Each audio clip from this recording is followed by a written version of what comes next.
Hi, this is Adrian Smith and you're logged on to guitar.com.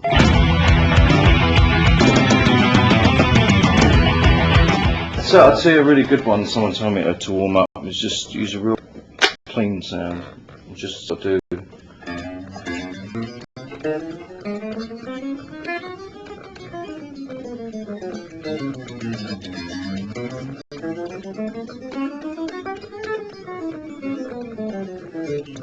That sort of thing with a metronome. I mean, typically we don't usually warm up before a show much, but if I do that sort of thing. It's what it is, yeah, something like that. And you can do this sort of thing, which sounds really horrible.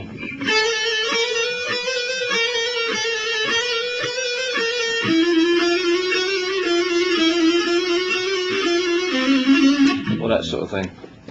Which my wife came in the room and said, "What the hell are you doing?" You know, and but it's good because it's just, you know, gives the builds a strength in your fingers. Obviously, you have to repeat it, you know, until you feel your fingers getting real tired, and then push yourself a little bit more, and gradually build up speed. It's good to do it with the metronome. That works best for strength or speed? Well, for strength and stamina. What do you recommend for a guitarist who want to build up their speed? Any good tips? Yes, it's some stuff you can do, like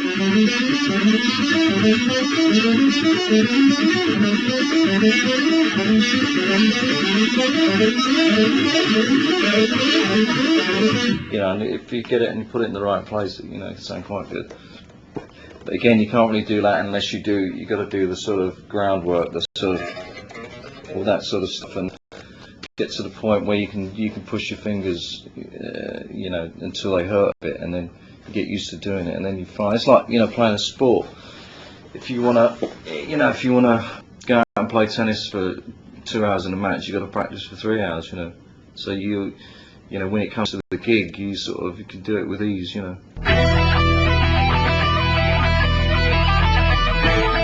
Well, I suppose I go from sort of melodic point of view, because I spent a lot of my early sort of career as a singer, guitar player. I sort of play around the vocals a lot. I think I did that unconsciously, you know. So I'm usually coming from more sort of melodic sort of point of view, you know. Dave is very fluid player. He's got very strong, naturally strong hands. He uses the neck pickup. He doesn't use single chords, but he uses two humbuckers. Oh, well, I don't know if I should give away secrets, but so he does a lot of hammer-ons. He's very, you know, fluent and stuff. And I think Yannick probably plays in a similar way, but he's a bit more. He experiments a bit more when he's playing, and he's not afraid to sort of walk the fine line, you know.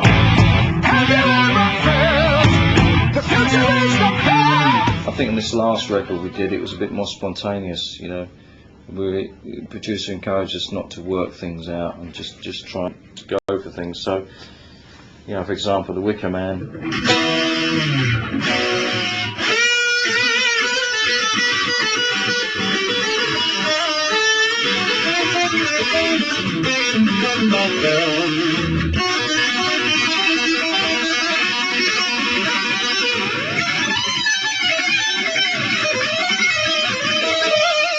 Something like that, anyway.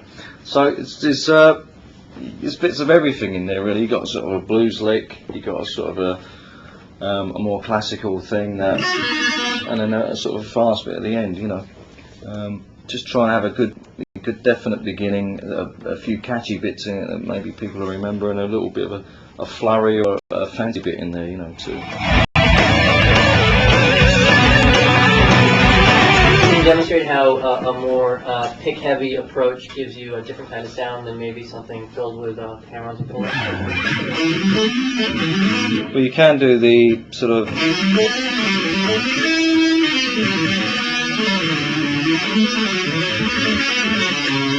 is quite interesting as well, but I think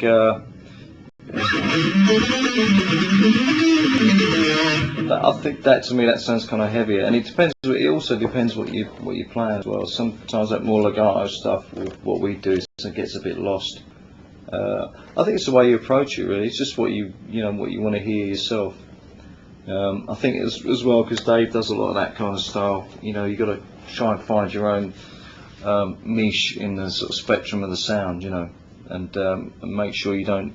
I mean, a lot of the stuff we're doing now, a lot of the older stuff since I come back in the band, I play in different tuning. For example, I was playing with Bruce's band, his solo band, and working with another guitar player called Roy Z. And we've been sending tapes back and forth, and he'd be sending me tapes of stuff that was in drop D, but I didn't know it was in drop D, so I tuned my whole guitar down. And then, you know, my strings are kind of moving like elastic bands, and I thought, well, you know, that's the way he wants to play it, fine. And then when we started rehearsing, he was doing. I was like, what are you doing, you know? And it was like a totally different technique, you know. But once you get into it, I mean, it's real cool tuning, you know.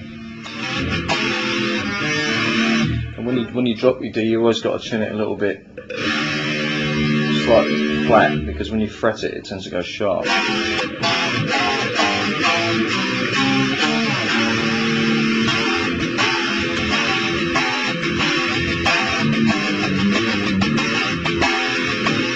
That's Rothschild. It's an old Maiden song, whereas before we used to play it. Now I'm playing it more. Oh, sorry.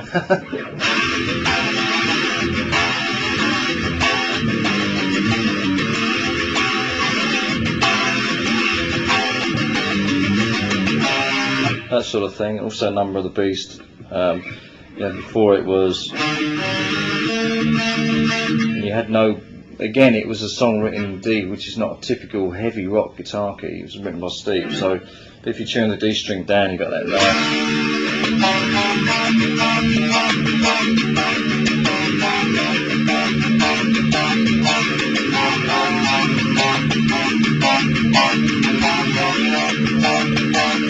So you got the nice heavy droning D string there. I think you've got to be a little bit careful with it, because you know I use it in the framework of the band, but I don't. I mean, Yannick and I tried tuning down together, but then we were getting it started to change the sound too much, because you've got to, you know, Iron Maiden is a classic sound. It's been around for a long time. You can't really change it too much. But I find that using it in small doses really adds a little bit more fatness to the bottom end of the sound, you know. Did you do something this time around to keep your sound maybe a little more progressive or in touch with the times? Because certainly the sound that you had is classic, but it's a sound of sort of a different guitar era. No, we didn't.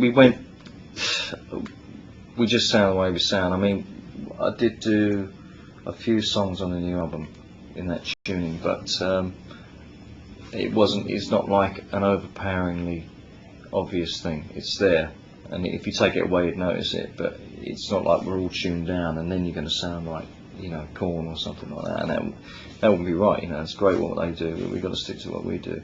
All I'm doing is trying to add a different dimension, and we've got 3 guitar players. There's no use us playing in the same register all the time, you know.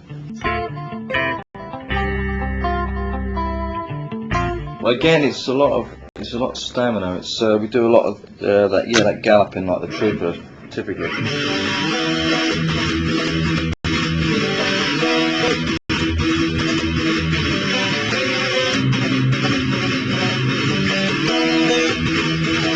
When we do it live, it's more like.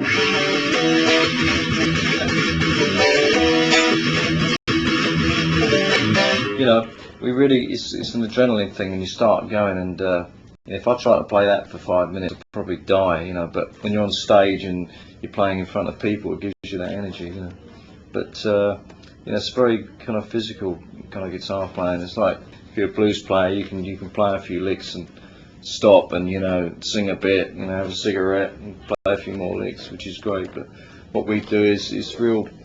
It's a physics. It's almost like a sport. It's like some kind of an athletic event sometimes. The chords aren't terribly complicated, no. Or the chord patterns are pretty straightforward. But there's a lot of stammering in the right hand and and speeding from that. So,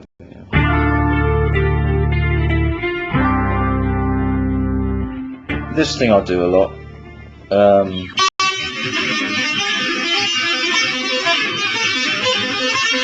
mean, all that is two fingers bouncing around on a sort of an open B string and an E string, and it sounds quite, quite good. You can do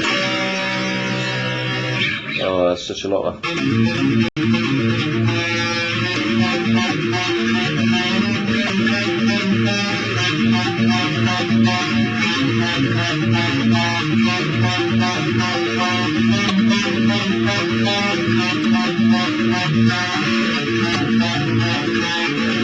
That's very simple, but it sounds effective, and it's almost like a repeating thing, On the high string, you put, I guess you play a. How's that? That's an E, that one.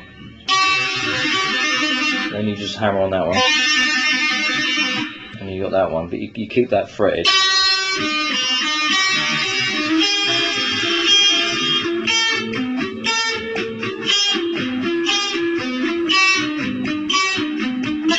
And again, you got to start off slow, and then.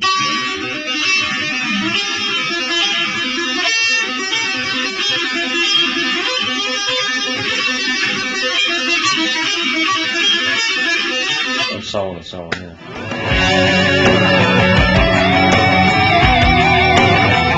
you tell me a little bit about that and maybe how your playing in Psycho Motel differs from what you've done with Maiden?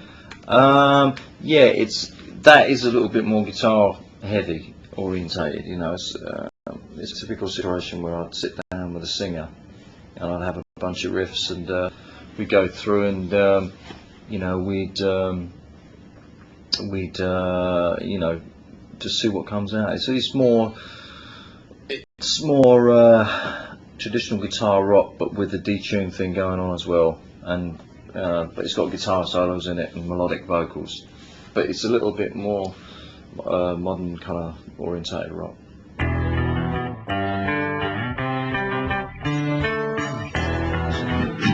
A song called Last Chain, that's the first one. That's used as a typical drop D tuning riff.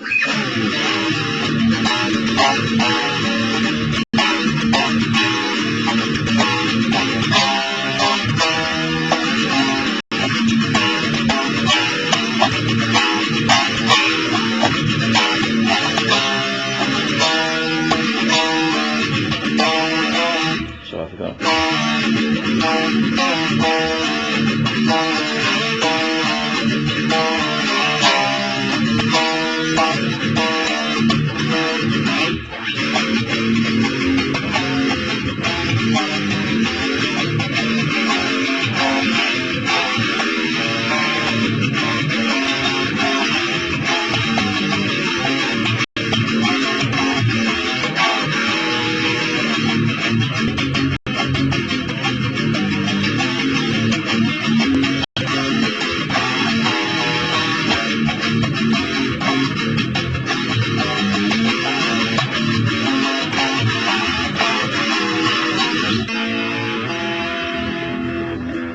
This is it's a pretty standard. I mean, there's loads of these kind of riffs, Wicker Man riffs. It's just, but every now and again you sort of tap into something that just a tiny bit different, This was one of those kind of typical E riffs.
Well, again, that's one of those ones that was written in D, and now I do it in the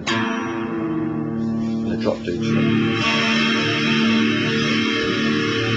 And that really is, and it's not so much a riff, that song, as it's just a gallop, you know.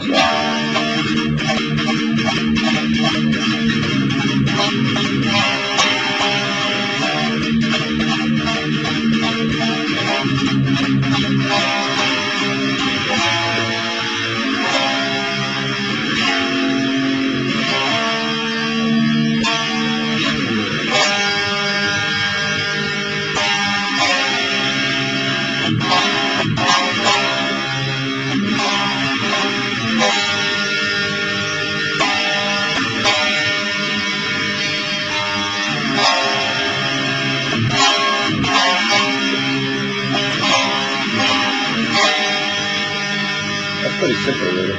It's a simple song, you know.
Have you changed the style of that riff a little bit over the years? Yeah, well,